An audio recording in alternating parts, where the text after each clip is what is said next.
UP में मार्च तक 2 लाख शिक्षकों की भर्ती होगी। ऐसे रूमर्स तो उड़ते रहते हैं, ऐसे मुद्दे, ऐसी अफ़वाहें कोचिंग वाले, न्यूज़पेपर वाले मिलके बनाते रहते हैं, उड़ाते रहते हैं। कुछ लोगों के मन में ये भी विचार होगा, कुछ लोगों के मन में विचार होगा, दुविधाएँ होंगी कि क्या ये शिक्षक भर्ती सच में आएगी? कुछ लोगों के मन में विचार आया होगा कि भई कोर्ट ने डिसीज़न दिया था कई महीने पहले, साल भर पहले कि हाँ, यूपी में जो वैकेंसी थी, बैकलॉग वैकेंसी उनमें से 27,000 कुछ वैकेंसी बची हुई हैं, तो वो 2 महीने में पूरी की जाएँ। जब वो 2 महीने छोड़ो अभी 7-8 महीने, 10 महीने, 1 साल में पूरी नहीं हुई, तो ये भर्ती कैसे आ जाएगी? ऐसी अखबार की कटिंग बहुत सारी बार आती रहती है। कुछ लोगों के मन में ये दुविधाएँ होंगी कि अगर ये भर्ती आ गई तो हम तैयारी अचानक से कैसे करेंगे? अभी कुछ लोग क्या है दूसरे एग्ज़ाम पर फ़ोकस कर रहे होंगे। किसी एग्ज़ाम पर उन्होंने इतना अच्छे से जैसे टीजीटी है, पीजीटी, आरओ, पीसीएस इस तरह के एग्ज़ाम पर लगे होंगे।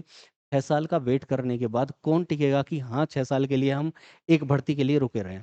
तो बहुत सारे मन में बहुत सारी दुविधाएँ हैं। तो इसको मैं 2-4 मिनट में संक्षेप में आपकी सारी दुविधाओं को खत्म कर देता हूँ। आपको क्या करना चाहिए? ये भर्ती है, नहीं है, क्या है, कैसे है? देखो मेरी बात ध्यान से सुनना। यूपी में शिक्षक भर्ती को लेके हमेशा से तनातनी रही है, हमेशा से मतलब मतभेद रहे हैं सरकार के बीच में, पार्टी आयोग के बीच में, शिक्षकों के बीच में, ऑलरेडी जो शिक्षा मित्र हैं उनके बीच में और जो स्टूडेंट्स हैं उनके बीच में, हमेशा से ये प्रॉब्लम रही है। कभी भर्ती आ जाती है तो उसमें सिलेबस को लेके परेशानी आती है। कभी भर्ती आ जाती है तो उसमें जो आपकी वैधता है, आपकी योग्यता है, उसको लेकर परेशानी आ जाती है। कौन इस भर्ती में योग्य होगा, कौन नहीं होगा? अगर भर्ती आ जाए, तो वो अचानक से पूरी हो जाती है। 2019 का याद होगा, अचानक से भर्ती आई, टेट कराया गया, फिर सुपर टेट कराया गया और झटके से जॉइनिंग दे दी गई, ठीक है? और वैकेंसी नहीं आ रही है, तो 6 साल तक वैकेंसी नहीं आ रही। तो बहुत सारी मतलब शिक्षक भर्ती एक ऐसा टर्म बन गया है यूपी के लिए कि यहाँ पर मतलब कन्फ्यूज़न ही कन्फ्यूज़न है, सॉल्यूशन कुछ पता नहीं है, ऐसी वाली कंडीशन है। तो उसके लिए मैं ये कहूँगा कि कन्फ्यूज़न तो है ही सारा का सारा। अगर ये बात सच है कि हाँ, भर्ती आएगी जैसा कि पता चला है कि हाँ, मीटिंग्स हुई हैं और हो रही हैं। हाँ, ये सबको पता है कि 2027 के चुनाव के लिए इस भर्ती को बचाया गया है, रखा गया है अपने पास में। लेकिन इस भर्ती को जो पिछला चुनाव था उसमें ही लाना था, लेकिन नहीं ला पाए, कोई बात नहीं। अभी बहुत सारे बच्चे 6 साल से वेट कर रहे हैं, 5 साल से वेट कर रहे हैं कि हाँ, शिक्षक भर्ती आएगी। तो ये गुड न्यूज़ भी है लेकिन एक कन्फ्यूज़न करने वाली चीज़ है। कुछ लोग स्टूडेंट्स दूसरे एग्ज़ाम पर फ़ोकस कर रहे हैं, तो स्पेशली उनसे कहूँगा कि पहली बात देखो भर्ती के बारे में इसके बारे में सबको पता चल गया होगा, कि भर्ती है, नहीं है मतलब ये कुछ ऐसी कटिंग आपको देखने मिली होगी हर जो भी आपके यूट्यूब चैनल्स हैं उन पर आपको देखने मिल गई होगी। तो मेरा मुद्दा ये है कि ये जो कटिंग है, इसके बारे में सब कुछ पता होगा, नहीं पता होगा तो बता देता हूँ 3 चरण में ये भर्ती होगी, 65-65 हज़ार करके 3 बार में ये भर्ती निकालेंगे, है ना? तो ये शिक्षकों को नियुक्त करेंगे और 3 लेवल पर करेंगे, वो लेवल क्या हैं? तो देख लेते हैं। ये माध्यमिक लेवल पर 3800 कुछ वैकेंसी, उसके अलावा 1,81,000 वैकेंसी प्राथमिक के लिए, प्राइमरी के लिए और ये 8,700 कुछ वैकेंसी वरिष्ठ माध्यमिक स्तर पर, ठीक है? 3 स्तर पर 1,93,862 ये वैकेंसी बोली गई हैं। इतने सटीक तरीके से वैकेंसी बोल दी गई हैं और सब जगह यही है कि हाँ, ये ऑफ़िशियल है, लेकिन ये ऑफ़िशियल नहीं है। अब इसमें बहुत कुछ बदलाव हो सकते हैं। तो वो जो बदलाव रहेंगे, ये भी आपको पता है कि ये 1,37,500 वैकेंसी मतलब 68,500 और 69,000 वैकेंसी ऑलरेडी थी। कब देखने मिली थी? 2018 और 19 में। तो हमारा मुद्दा ये है कि हम इसके लिए तैयारी करें, ना करें, कैसे करें, कहाँ से करें, क्या ना करें? अभी कुछ मत करो, ठीक है? बिल्कुल भूल जाओ, थोड़ी देर के लिए मतलब 2 मिनट बाद कर लेना तैयारी, मेरी बात को पूरा सुन के। देखो, पहली बात यहाँ पर सिलेबस कन्फर्म नहीं है। पहली बात आपकी योग्यता कन्फर्म नहीं है ना? पहली बात क्या? पहली, दूसरी और तीसरी बात ये कि आप जो भी एग्ज़ाम देंगे उसमें आपका एकेडमिक जुड़ेगा, नहीं जुड़ेगा, अभी कुछ भी कन्फर्म मतलब कुछ भी कन्फर्म नहीं है सही तरीके से। तो आप तैयारी क्या करोगे? अगर तैयारी नहीं करोगे मैं ऐसा कह रहा हूँ तो फिर सुन ही क्यों रहे हो, है ना? कई लोगों के मन में ये विचार आया होगा कि हम सुने ही क्यों? तो मेरी बात ध्यान से सुनो आप। देखो, आपका कोई भी एग्ज़ाम होता है, आप फ़िलहाल चाहे सिलेबस कन्फर्म हो या ना हो, योग्यता कन्फर्म हो या ना हो, कुछ भी ना हो, तो आपके कुछ बेसिक सब्जेक्ट रहते हैं, उन्हें आपको तैयार करना ही है, ठीक है? दूसरी चीज़, सबसे पहले मैं डायरेक्शन लूँगा कहाँ से कि आप में से बहुत सारे स्टूडेंट्स दूसरे एग्ज़ाम पर फ़ोकस कर रहे होंगे। तो वो लोग ध्यान रखें कि जो आपका एग्ज़ाम पहले है, आप उसी पर फ़ोकस करें। अब अगर आपका एग्ज़ाम 1, 2, 3 से 4 महीने तक के अंदर-अंदर भी है और लगभग-लगभग अक्टूबर तक आपके जो भी एग्ज़ाम हैं वो सिमट जाएँगे। चाहे आपका आरओ हो या फिर आपका टीजीटी, पीजीटी हो या फिर आपका कोई भी ऐसा एग्ज़ाम है, तो वो सब सिमट जाएँगे सितंबर-अक्टूबर तक लास्ट में, ठीक है? पीसीएस हो सकता है आप पीसीएस के लिए बहुत अच्छे से तैयार कर रहे हो और आगे के लिए लगे रहें उसमें, तो उस पर फ़ोकस बना सकते हैं। फिलहाल 3-4 महीने आपका जो भी टारगेट है, उसको पूरा करने के लिए ही तैयारी रखें। मेरा कहने का मतलब ये है। क्यों रखें? अगर आप कोई भी पेपर तैयार कर रहे होंगे, आप चाहे यूपी ट्रिपल एससी का, वीडियो या फिर कोई भी एग्ज़ाम तैयार कर रहे हों या फिर आरओ या आरओ कर रहे हों, पीसीएस तैयार कर रहे हों, तो उसमें बेसिक सब्जेक्ट तो आप पढ़ेंगे। बेसिक सब्जेक्ट का मतलब कॉमन सब्जेक्ट्स। कॉमन सब्जेक्ट्स का मतलब आप उसमें ज्योग्राफी पढ़ेंगे, पॉलिटी पढ़ेंगे, ठीक है? आप उसमें हिंदी पढ़ेंगे, हिंदी शब्दकोश पढ़ेंगे, ठीक है? आप स्टैटिक जीके पढ़ेंगे, करंट पढ़ेंगे। कम से कम ये बेसिक चीज़ें तो आप पढ़ेंगे ही पढ़ेंगे। अगर आप टीजीटी, पीजीटी दे रहे हैं, पीजीटी में आप एक सब्जेक्ट तैयार करेंगे अच्छे से, पीजीटी आपका होने ही वाला है, तो आप उसको तो भूल जाइए, 1 महीने की बात है, उसको ही फ़ोकस करो। बिल्कुल इस पे ध्यान ही मत दो, कोई न्यूज़ आई है, ऐसा भी मत सोचो। अगर आपका टीजीटी है, वो 2 महीने में मतलब आपका कब जुलाई तक सिमट जाएगा।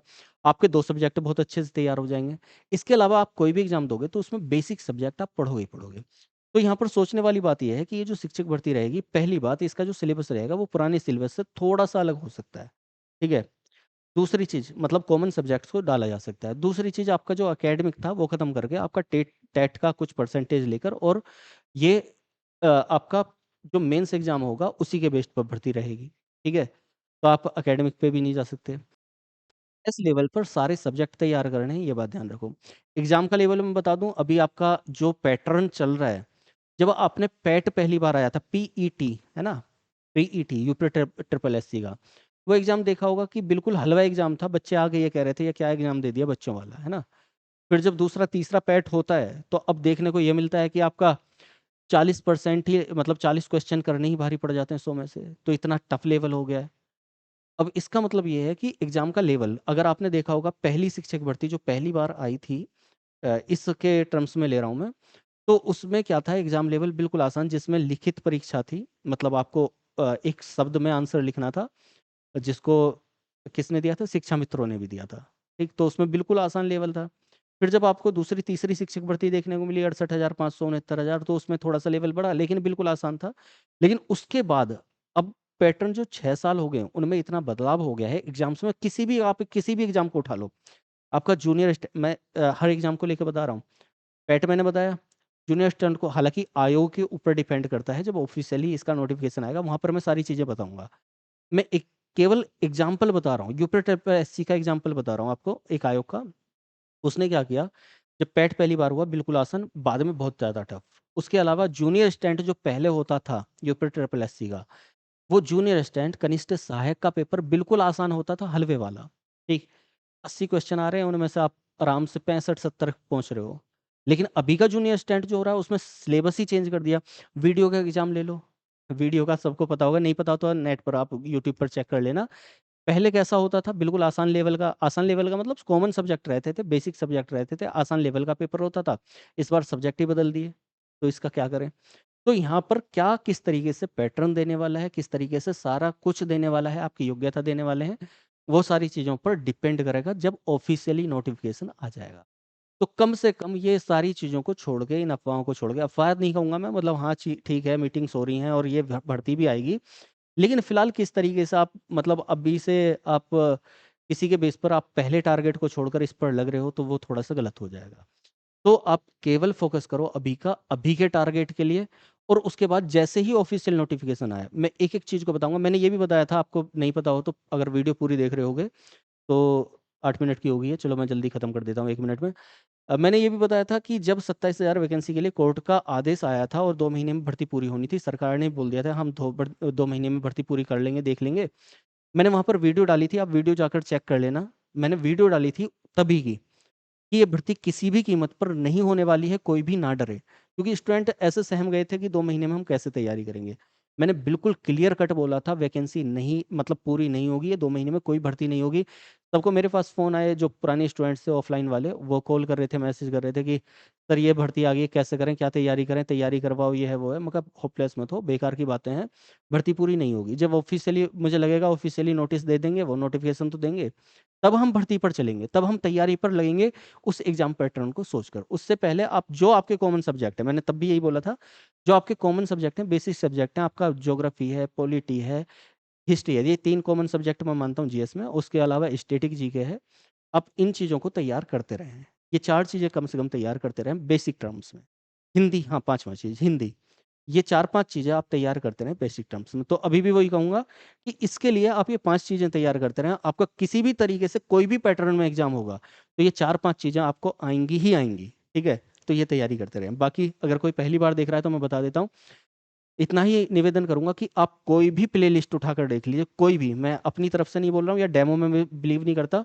आप कोई भी प्लेलिस्ट उठाकर देखिए, उसमें कोई भी क्लास देखिए, अगर वो आपको अच्छी लगती है, रैंडमली उठाइए, अगर वो आपको अच्छी लगती है, कोई भी क्लास, तो आप मेरे साथ में जुड़ जाइएगा।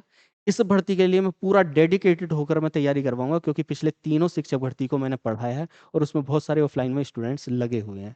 ठीक है? इसलिए बता रहा हूँ कि एग्ज़ाम पैटर्न सारी चीज़ें इसीलिए बोल पा रहा हूँ इतने कॉन्फिडेंस के साथ में, कि आप जुड़ेंगे तो आपको खुद से पता चल जाएगा क्या करना है, कैसे करना है, मेरे जुड़ने से कितना फ़ायदा होगा मेरे साथ जुड़ने से। तो बस यही कहूँगा कि पहले देखो, परखो और तब जानो। तो पहले आप प्लेलिस्ट उठाओ, ज्योग्राफ़ी प्लेलिस्ट उठा लो, पूरी ज्योग्राफ़ी, वर्ल्ड ज्योग्राफ़ी को पूरा कंप्लीट कराया हुआ है। उसके कॉन्सेप्ट समझ लो कि मैंने कैसे कराया हुआ है, वो देख लो। वर्ल्ड मैप को पूरा कंप्लीट कराया हुआ है, देख लो वर्ल्ड मैप आप कितने ईज़िली तरीके से कर पा रहे हो। एंशिएंट हिस्ट्री को मैंने पूरा कंप्लीट कराया हुआ है। स्टैटिक जीके के कुछ पार्ट्स मैंने करा दिए हैं और किस तरीके से कराएँ वो ज़रूर देख लेना, ठीक है? और वो देख के अगर अच्छा लगे तो साथ में जुड़ जाना और ज़्यादा से ज़्यादा स्टूडेंट्स को इसके लिए जोड़ना। इस भर्ती को मैं पूरा कराऊँगा, अच्छे तरीके से आपकी तैयारी कराऊँगा। फिलहाल इतना ही, और मिलते हैं बाकी क्लासेज़ में। तो अभी के लिए तो इतना ही, बस होपलेस मत हो, तैयारी है। तैयारी करते रहो, अच्छे से उम्मीद रखो और अच्छा ही होगा। खुश रहो, मस्त रहो, बस तैयारी करते रहो। धन्यवाद, जय हिंद।